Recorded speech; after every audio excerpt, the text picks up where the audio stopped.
खुलुमबाय लोगोफोर, आसा खालामो नोंथांमोनहा गासिबो मोजाङैनो दं। दिनैनि गिबि खौराङाव दं।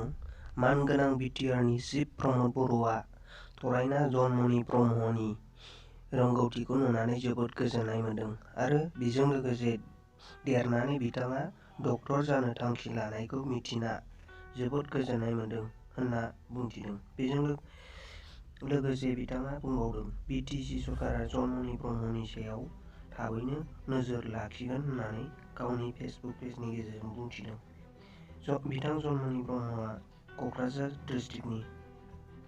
नैथि रादाबाव खौराङाव दं। मानगोनां बिटिसिनि इएम रनजित बसुमतारीआ गोमोथाव बाथ्रा बुंदों हाग्रामा महिलारिनि सायाव।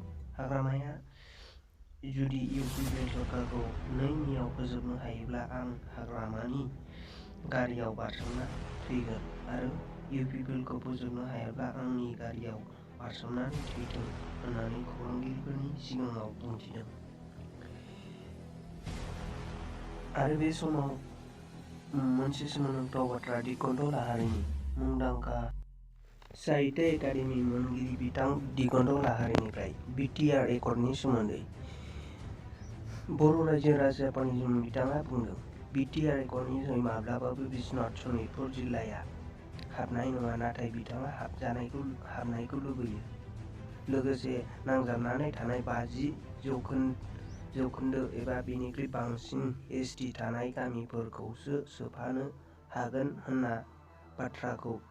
होननाय बाथ्राखौ सोदांफिननानै लानांगौ आरो सोफादेरनायाव सुबुं खान्थिनि बाथ्राखौ बोखांनानै होनांगौ होननानै बिथाङा बुंथिदों। लोगोफोर, दिनैनि रादाबा एसेनोसै।